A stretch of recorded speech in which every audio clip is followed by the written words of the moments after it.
Hello friends, आपका स्वागत करते हैं आपके अपने favourite YouTube channel voyage academy पर। दोस्तों, जो संविदा वर्ग 3 के अकॉर्डिंग एक तरीके से देखा जाए तो ये टॉपिक बहुत ही इम्पोर्टेंट टॉपिक है। जो मेंस्ट्रुएशन, इसको एक तरीके से बोल सकते हैं कि इस टॉपिक से एक नहीं मतलब 4 से 5 क्वेश्चन आ सकते हैं आपके एग्ज़ाम में। एक दो क्वेश्चन तो नॉर्मली जो होते हैं आए हुए हैं कंटिन्यू क्वेश्चंस, तो जो 1 से लेके 5 तक इसकी क्षमता है इस जो टॉपिक है हमारा, यहाँ से क्वेश्चंस आने की। तो आपको फ्रेंड्स नोटिस ये करना पड़ेगा कि कल हमने वॉल्यूम जो के आधारित क्वेश्चन किए थे आयतन बेस्ड, और यहाँ मेंस्ट्रुएशन पे बेस्ड भी क्वेश्चन करने जा रहे हैं, जिसको बोलते हैं हम क्षेत्रमिति। क्षेत्रमिति काफ़ी अच्छा टॉपिक है और समझने के हिसाब से इसमें आपको जो बहुभुज जो एक स्ट्रक्चर होता है उसके बारे में आपको नॉलेज ज़्यादा से ज़्यादा होना चाहिए, ताकि आप इसके बारे में अधिक से अधिक क्वेश्चन कर सकें। लेकिन क्वेश्चन फ्रेंड्स आपके सिंपल ही आएंगे, ज़्यादा टफ नहीं आएंगे। तो फ्रेंड्स इसकी शुरुआत करते हैं। इसमें हम बीच बीच में आपको डिस्कशन भी करते रहेंगे इसके बारे में कि ये क्या है, किस तरीके से फॉर्मूले किस तरीके से आपको याद करने हैं और किस तरीके से आपको ये क्वेश्चन करने की कोशिश करना है। ज़्यादा इसमें डीप नहीं जाना है। तो स्टार्ट करते हैं फ्रेंड्स। पहला क्वेश्चन देखते हैं। एक n भुजा वाले बहुभुज के किसी शीर्ष से खींचे गए विकर्णों की संख्या के व्यंजक हैं। व्यंजक को बोल सकते हैं एक कोफिशिएंट या फैक्टर जो उससे मल्टीप्लाई होता है। ठीक है फ्रेंड्स, तो इसमें 4 ऑप्शन दिए हुए हैं आपके सामने। सबसे पहले विकर्ण का मतलब समझते हैं, विकर्ण होता क्या है। बहुभुज का मतलब भी समझते हैं, बहुभुज क्या है, जिसकी भुजाएं मतलब ज़्यादा से ज़्यादा हों। बहुभुज जैसे मान के चलो कि फ्रेंड्स अगर हम दो भुजाओं से कोई आकृति बनाना चाहें, कोई एक क्लोज्ड पाथ बनाना चाहें, तो दो भुजाओं से नहीं बन सकता है। आप एक लाइन से उसको नहीं बना सकते, लेकिन हमें सबसे कम से कम जैसे त्रिभुज जब बनाना होता है तो 3 भुजाएं आवश्यक होती हैं। अगर हमने 3 भुजाएं ले ली तो उसको बोलेंगे त्रिभुज, 4 भुजाएं ले लेंगे तो चतुर्भुज, 5 भुजाएं लेंगे तो पंचभुज, 6 भुजाएं लेंगे तो षष्ठभुज।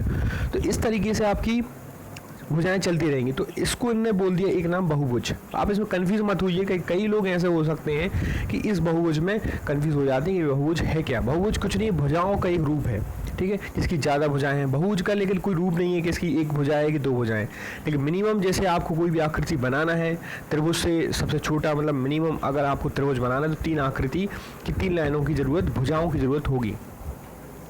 तो इसमें विकर्ण का मतलब समझते हैं। फिर विकर्ण क्या होता है फ्रेंड्स, आपको सबसे पहले एक चीज़ बता दें कि त्रिभुज एक ऐसी एक ऐसा क्वेश्चन भी आ सकता है आपके एग्जाम में कि त्रिभुज में विकर्णों की संख्या ज्ञात कीजिए। तो त्रिभुज में विकर्ण नहीं बनते फ्रेंड्स, ये बात आप नोट करके रख लीजिए, क्योंकि ये आपके एग्ज़ाम के हिसाब से बहुत इंपॉर्टेंट है। कई बार क्वेश्चन आया हुआ है, CTT में भी कई बार पूछा गया है। तो अगर हम त्रिभुज देखें तो त्रिभुज में हम डायगोनल जिसको बोलते हैं विकर्ण हम नहीं बना सकते। ठीक है फ्रेंड, इस पर हम लंब जरूर डाल सकते हैं, लेकिन इस पर विकर्ण नहीं बनेगा। ठीक है फ्रेंड्स, अब देखते हैं फ्रेंड चतुर्भुज। जैसे चतुर्भुज हमने ये बनाया, तो चतुर्भुज हम विकर्ण डाल सकते हैं। ये एक विकर्ण हो गया, ये एक विकर्ण हो गया। ठीक है, तो इसको बोल देंगे हम D1, इसको बोल देंगे फ्रेंड्स D2। इसका नाम रख देंगे A, B, C और D। अब फ्रेंड्स देखते हैं विकर्णों का। विकर्ण अगर आपको निकालना है, विकर्णों का एक सिंपल सा एक फॉर्मूला होता है, पहले आप उसको नोट कर लीजिए और उसके बेस्ड पर अपन क्वेश्चंस लगाएंगे।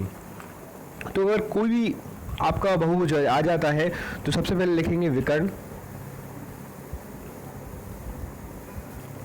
बराबर n इंटू n-3/2। अगर आप कोई भी त्रिभुज को छोड़ के अगर आप किसी भी बहुभुज की बात करेंगे तो उसमें आप इस तरीके से आप इसको विकर्ण निकाल सकते हैं। ठीक है फ्रेंड्स, अगर आप त्रिभुज का भी निकाल सकते हैं तब भी आपका आंसर क्या आ जाएगा, 0 आ जाएगा। त्रिभुज की कितनी साइड होती हैं, 3 साइडें होती हैं। तो यहाँ अगर अपन क्या करेंगे, 3 -3/2, तो ये कितना आ जाएगा, 0। तो इसका मतलब है कि अगर अपन फॉर्मूला से याद कर लें तो भी ठीक है, और फॉर्मूला से याद नहीं है तो अपने दिमाग में ही बिठा लें कि त्रिभुज का अपन फॉर्मूला क्यों याद रखें। अगर अपन को एग्जाम में फॉर्मूला याद नहीं होता है तो अपन को ये तो पता होना चाहिए त्रिभुज में विकर्ण नहीं बनते हैं। ठीक है, बचपन से पढ़ते आ रहे हैं, लेकिन कभी कभी बेसिक चीज़ें अपन भूल जाते हैं, अपन याद नहीं रख पाते हैं। ठीक है, तो अपन ऐसा करने लगते हैं कि जैसे चतुर्भुज में 4 भुजाएं होती है तो अपन सोचने लगते हैं कि 2 विकर्ण होंगे और त्रिभुज में 1 विकर्ण अपन लगा के आ जाएंगे जल्दी जल्दी में, लेकिन ऐसा आपको करना नहीं है। ठीक है फ्रेंड्स, तो आपको ये देखना है कि इसका जो कोफिशिएंट है, जो व्यंजक है, वो क्या है, n इंटू एन माइनस 3/2। मतलब n माइनस 3 आपका डिसाइड करेगा कि ये बहुभुज में विकर्ण की संख्या डिसाइड करेगा। हमने यहाँ 3 रखा तो विकर्ण आए कि आपके पास नहीं आए, इसका मतलब आपका ऑप्शन नंबर डी हो जाएगा, क्योंकि आपका ये क्या है, व्यंजक है। ये एक ऐसा व्यंजक है कि यही डिसाइड करेगा कि आपके विकर्ण बनेंगे कि नहीं बनेंगे। अगर यहाँ 4 रखेंगे तो विकर्ण आपके बन जाएंगे। यहाँ आप 2 नहीं रख सकते, क्योंकि माइनस में कोई चीज़ होती है क्या। अगर आपने यहाँ 2 रख दिया, 3 रख दिया तो 0 आ रहा है। 2 रखते हैं तो आप माइनस में विकर्ण कभी होते हैं, माइनस में कुछ चीज़ होती नहीं है। ठीक है, कि हमें माइनस भुजाएं है, जो वो अजम्पशन रहता है कि माइनस में ये चीज़ हो सकती है। ठीक है, लेकिन अपन दुनिया में एक शून्य होती है, शून्य भी एक चीज़ है ऐसी रहती है जो हमें कभी दिखती नहीं है, लेकिन शून्य के बाद जो शुरुआत होती है वो 1 होती है। ठीक है, हम आपसे बोलें कि रास्ते में शून्य लोग चल रहे हैं तो उसका मतलब है कि वो चीज़ आपको दिख नहीं रही है। हमने बोला रास्ते में -1 लोग चल रहे हैं, तो -1 लोग होते हैं क्या, ठीक है, +1 ही होंगे, मतलब एक व्यक्ति चल रहा है।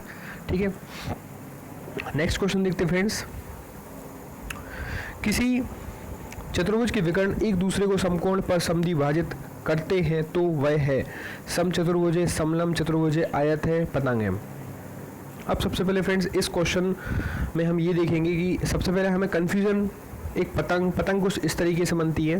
ठीक है फ्रेंड्स, ये आपको ये इस तरीके से, तो इनके बीच में 90 डिग्री, और ये होता है समचतुर्भुज, ये कुछ इस तरीके से होता है, ये होता है। आयत किस तरीके से बनता है, ये आयत हो गया आपका। ठीक है, और ये आपका हो गया फ्रेंड्स समलंब चतुर्भुज।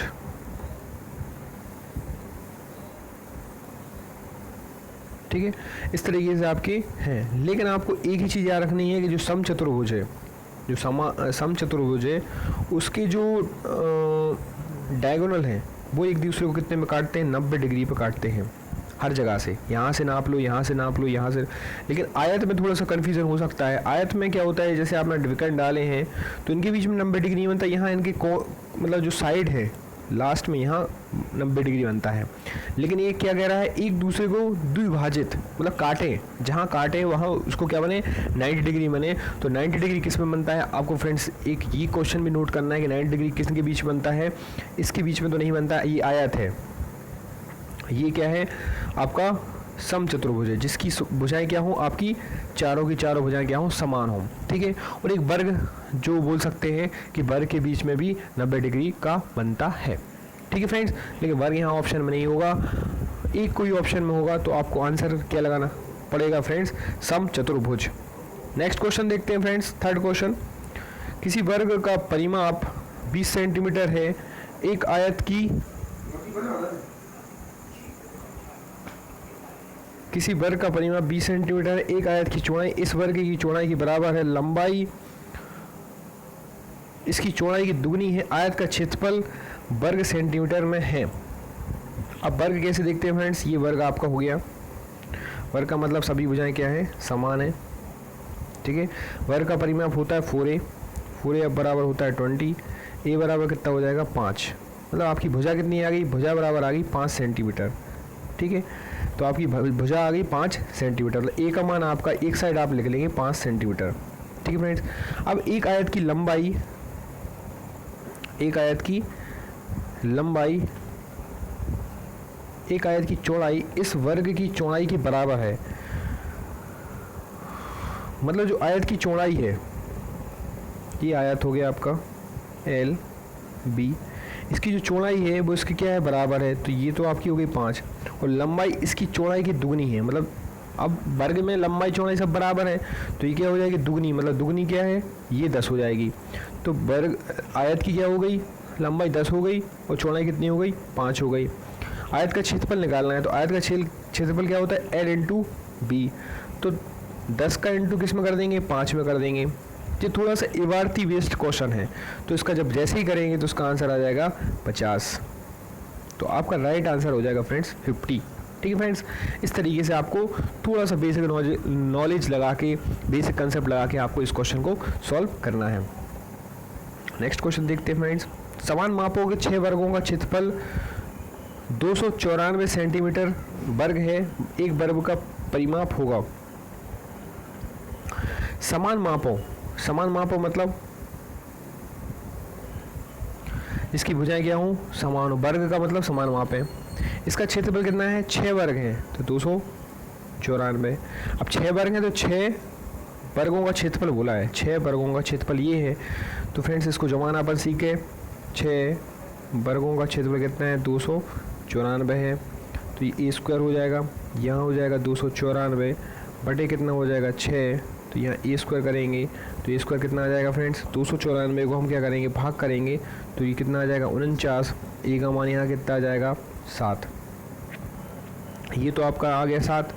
अब क्या करना है फ्रेंड्स, ए का माप आ गया है तो वर्ग का परिमाप क्या होता है, वर्ग का परिमाप क्या होता है 4 इंटू ए, तो सच्चों कितना हो जाएगा 28। तो आपका राइट आंसर क्या हो जाएगा फ्रेंड। अब फ्रेंड्स यहाँ पे एक ये है और एक ये है, दो ऑप्शन मिले हुए हैं 28 सेंटीमीटर 28 सेंटीमीटर स्क्वायर।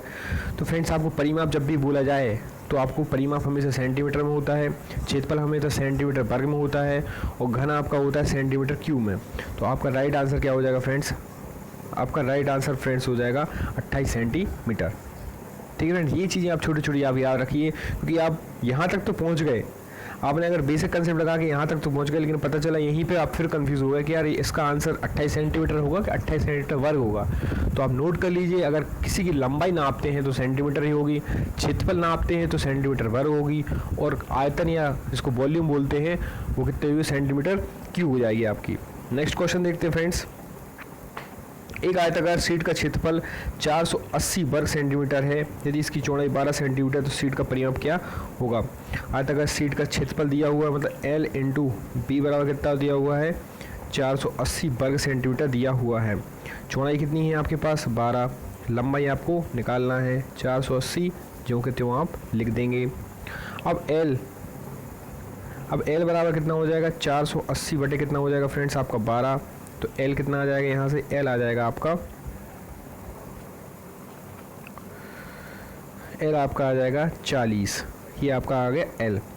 अब परिमाप निकालना है, तो परिमाप क्या होता है, परिमाप का फॉर्मूला क्या होता है, सबसे पहले आप ये याद रखिए कि परिमाप का फॉर्मूला याद कर लीजिए। परिमाप का फॉर्मूला होता है 2 इंटू L प्लस बी। ठीक है फ्रेंड्स, ये आपका परिमाप का फॉर्मूला होता है, ये आपको याद करना पड़ेगा। 2 इंटू L प्लस बी, क्षेत्रफल का फॉर्मूला होता है L इंटू वी। इंटू का मतलब होता है लंबाई गुणित चौड़ाई। तो परिमाप रखेंगे यहाँ पे, तो यहाँ पे 2 L का मान अपन को निकालना है। L का मान कितना है 40 है, ये कितना हो जाएगा 12, इनको करेंगे 52 का इंटू करेंगे 2 में, तो ये हो जाएगा 104। तो 104 हम ऑप्शन में देखेंगे क्या मिल रहा है क्या, तो इसका आंसर कितना हो जाएगा 104 सेंटीमीटर। परिमाप है तो आंसर किस में आएगा 104 सेंटीमीटर में आ जाएगा। 6 क्वेश्चन दिया हुआ है, दी गई वर्गाकार आकृति का कितना भाग छायांकित है। छायांकित का मतलब हुआ है कि जो ये रोशनी वाला हिस्सा है ये मतलब अंधेरा है, छायांकित मतलब छाया में ढका हुआ। तो इसमें अपन ये देखते हैं कि इसमें खंड कितने हैं। तो एक ये वर्ग बना है तो इसमें खंड कितने हैं 1 2 3 4, इसमें कितने 1 2 3 4, इसमें कितने 1 2 3 4, तो 4 4 दूनी 8 4 3 12, यहाँ से कितने निकले 12 खंड, यहाँ से कितने निकले 12 खंड, यहाँ से कितने निकले 12। टोटल खंड कितने हैं एक वर्ग में, टोटल खंड है 12 नहीं 24 12 30 36, मतलब टोटल खंड कितने हैं 36 खंड हैं। ये आपके आ गए 36 खंड। अब कितने खंड आपके छायांकित हैं, छायांकित मतलब जैसे आप जब परसेंटेज निकालते हैं, आप जब 12th क्लास में थे और आपने परसेंटेज निकालना सीखा होगा, परसेंटेज कैसे निकालते थे, परसेंटेज ऐसे निकालते थे, उसी को कहते हैं हिस्सा, उसी को क्या कहते हैं हिस्सा बांट। ठीक है, जब आप परसेंटेज निकालते तो आपके जो प्राप्तांक हैं, ठीक है, प्राप्तांक है जो आपको मिले हैं मार्क्स, जैसे आपने 300 मार्क्स मिले आपको, तो वो आप रखोंगे ऊपर, कितने में से मिले वो मिले 500 में से, तो ये आपका हो गया भाग, मतलब इतना भाग आपको मिला है। अब आपको उसी को परसेंटेज बनाना है, प्रतिशत बनाना है, तो आप क्या करते हैं 100 का क्या कर देते हो, गुणा कर देते हो। ठीक है, आपको कोई अलग से कंसेप्ट नहीं लगाना है कि ये क्वेश्चन कैसे होगा, किस तरीके से करेंगे। ठीक है, तो ये टोटल कुल भाग क्या है, ये कुल आपके नंबर कितने 36 हैं। अब आपको इसमें देखना है कि छायांकित मतलब कितने भाग ऐसे हैं जो हमें, आप तो ऐसे समझ ली कि छायांकित है वो हमारे नंबर हैं। तो नंबर देखें, गिनेंगे, यहाँ से 4 नंबर मिले आपको, यहाँ से 4 नंबर मिले, यहाँ से 4 नंबर मिले, यहाँ से 4 नंबर मिले, 4 4 दूनी 8, 4 3 12, 4 चौके 16। अब यहाँ से 2 मिले, 4 तो मिले नहीं, तो 16 2 18, मतलब 36 में से आपको कितने नंबर मिले, 18 मार्क्स मिले, ऐसे समझ लो आप। ठीक है, आप अगर डायग्राम देख के समझ नहीं पा रहे हैं या चित्र देख के नहीं समझ पा रहे कि कैसे करेंगे इस क्वेश्चन को, कई लोग क्या करते हैं, इसको जो तरीका रहता है उसी तरीके से सॉल्व करने की कोशिश करते हैं। हम एक नए तरीके से आपको बता रहे हैं कि यदि आपको इसमें आपको हिस्सा दिखाना है, भाग दिखाना है, जैसे अपन कहते हैं कि भाई हमें जैसे प्रॉपर्टीज़ वगैरह रहती है, अगर हमें हिस्सा बांट भी करना रहता है तो कैसे अपन हिस्सा बांट करते हैं, मतलब कुल को नीचे हमेशा रखते हैं, कुल जो भाग जिससे अपन निकालते हैं। ठीक है, और जो हमें प्राप्तांक जितना चाहिए पड़ता है वो हम ऊपर रखते हैं। ठीक है, तो एक हमें अनुपात में एक आ जाता है, अनुपात में एक मान आ जाता है, और उसको हम प्रतिशत में बांटना चाहें तो 100 का गुणा करके हम प्रतिशत भी निकाल सकते हैं।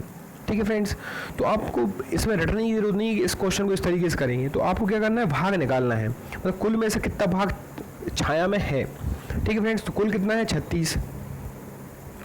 ऑप्शन की ओर नज़र देखते हैं, कुल कितना है 36।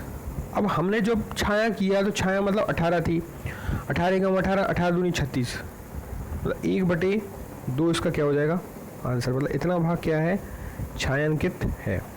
तो आपका राइट आंसर कितना हो जाएगा 1/2।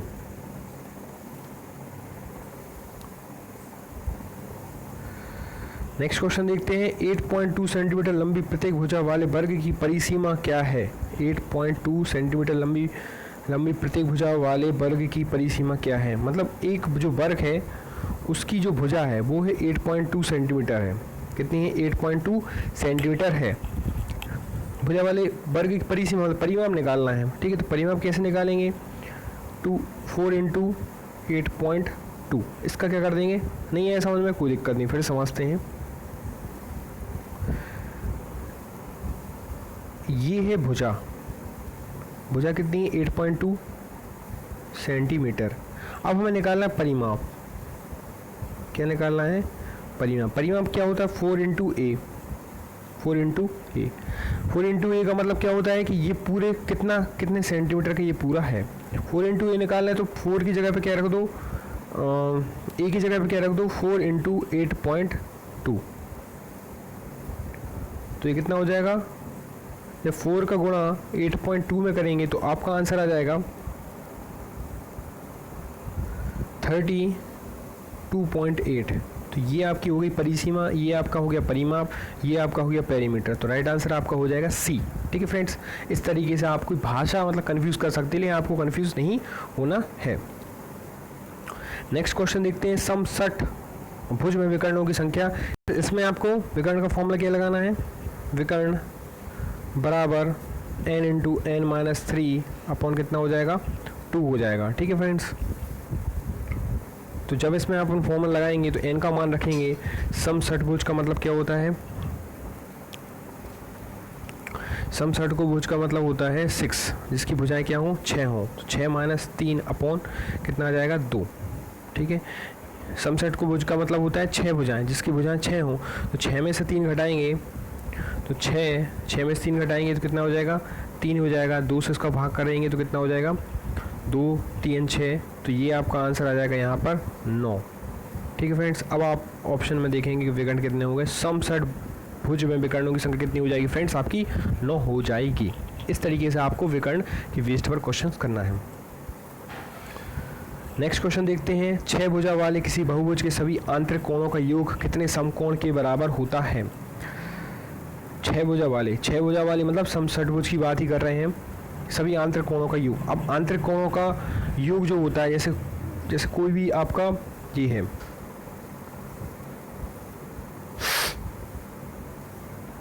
इसकी भुजाएं कितनी 1 2 3 4 5 6 7 8, मतलब ये अष्टभुज है। ठीक है, षटभुज कुछ इस तरीके से बनेगा।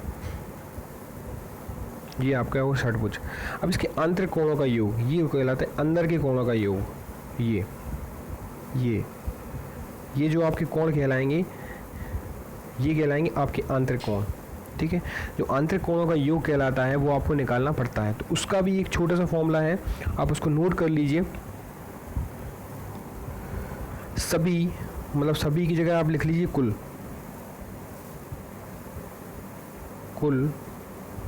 आंतरिक कोण का योग बराबर कितना हो जाएगा, n इंटू -2 पाई, ठीक है। अगर एक का निकालना है तो डिवाइड क्या कर देंगे 1n कर देंगे, जितने आपकी भुजाएं हैं उससे डिवाइड आप कर देंगे, तो ये कुल आपकी जो आंतरिक कोणों का योग निकल आएगा, ठीक है फ्रेंड्स। ये आप फॉर्मूला नोट कर लीजिए, ये बहुत ही इंपॉर्टेंट फॉर्मूला है। अब देखते हैं फ्रेंड्स आपकी भुजाएं कितनी हैं, भुजाएं हैं 6 -2 पाई का मतलब होता है कितना 180, ठीक है। यहाँ कितना हो जाएगा 4, ये कितना हो जाएगा 180, तो जब इसको गुणा करेंगे तो ये कितना आ जाएगा 18 चौके 72, मतलब ये आ जाएगा 720। ये तो हो गया आपके आंतरिक कोणों का योग, ठीक है। ये आ गया आपका 720 आपका आ गया योग, ठीक है फ्रेंड्स। एक साइड लिख देंगे। अब यहाँ तक आपकी बात खत्म हो गई। योग कितने समकोणों के बराबर हो गए, तो समकोण जो त्रिभुज बनता है ये इस तरीके से समकोण बनता है, ठीक है। इसके जो कोण रहते हैं, ठीक है, समकोण के बराबर होता है, ठीक है। कितने समकोण के बराबर, समकोण मतलब 90 डिग्री, ठीक है फ्रेंड्स। 90 डिग्री होगा तो 90 डिग्री के बराबर होगा, मतलब 90 डिग्री के बराबर करना है, कितने समकोणों के बराबर करना है तो 90 से क्या करना पड़ेगा, इसको भाग करना पड़ेगा। मतलब ऐसे कितने समकोण त्रिभुज बनेंगे जो हमारे क्या करेंगे कितने समकोण के बराबर होता है, ठीक है। समकोण मतलब जिसका एंगल कितना हो 90 डिग्री हो, तो ये काटेंगे इसको, तो ये आंसर कितना आ जाएगा 8, मतलब 8 समकोणों के बराबर ये बनेगा, ठीक है। ये ऐसे पूछ सकते हैं, मतलब इन्हें ये कॉमन सेंस वाला रीजनिंग वाला कंसेप्ट लगा दी, कितने समकोणों के बराबर हो गए इस तरीके से, तो ये कितना हो जाएगा 8 समकोणों के बराबर हो जाएगा, तो आपका फ्रेंड्स आंसर कितना हो जाएगा 8। नेक्स्ट क्वेश्चन देखते हैं फ्रेंड्स, अंतिम क्वेश्चन है। 2 पहियों की त्रिज्याएं 3, 4 के अनुपात में है, उनकी परिधियों का अनुपात कितना है। अब पहिया कैसा बनता है, ऐसा पहिया ये होता है, तो इसका जो त्रिज्या है, इसकी एक त्रिज्या है R1 और दूसरा पहिया है उसकी त्रिज्या कितनी है R2, तो R1/R2 का अनुपात कितना दिया हुआ है 3/4। अब इनकी परिधि की बात करें तो परिधि क्या होती है, इंग्लिश में बोलते हैं सरकमफेरेंस, ठीक है। तो परिधि हो गई 2πr1 और दूसरे की परिधि कितनी हो जाएगी 2πr2, ठीक है। अब इसको हम काटेंगे तो R1 कितना है 3, R2 कितना है 4, मतलब परिधि और त्रिज्या क्या हो जाएंगी आपस में एक जैसी हो जाएंगी, मतलब एक जैसे अनुपात में हो जाएंगी। तो ये आपका ये जब हम इनकी परिधि निकालेंगे तो इनका अनुपात भी 3:4 आएगा, और जब इनका हम त्रिज्या निकालेंगे तो इनका अनुपात भी क्या आ जाएगा 3:4 आएगा। तो इसका राइट आंसर हो जाएगा फ्रेंड्स आपका 3:4, ये आपका राइट आंसर हो जाएगा। तो आज के लिए फ्रेंड्स इतना ही। कैसा लगा आपको हमारा वीडियो, अगर आपको वीडियो पसंद आता है तो प्लीज़ लाइक और सब्सक्राइब ज़रूर कीजिए, और ज़्यादा से ज़्यादा हो सकता है तो फ्रेंड्स आपकी इच्छा शक्ति है तो आप शेयर भी कर सकते हैं, लाइक भी कर सकते हैं और सब्सक्राइब भी किया ही होगा आपने। तो इस तरीके से हम टॉप 10 की सीरीज़ हमारी कंटिन्यू अभी चल रही है, और जब तक एग्ज़ाम नहीं होता है तब तक चलती रहेगी, ऐसा हम आशा करते हैं। और डेली हम आपको नए नए क्वेश्चन के साथ अवगत कराते रहेंगे, और नए नए जो कंसेप्ट हैं वो हम आपको बताते रहेंगे। Thank you very much.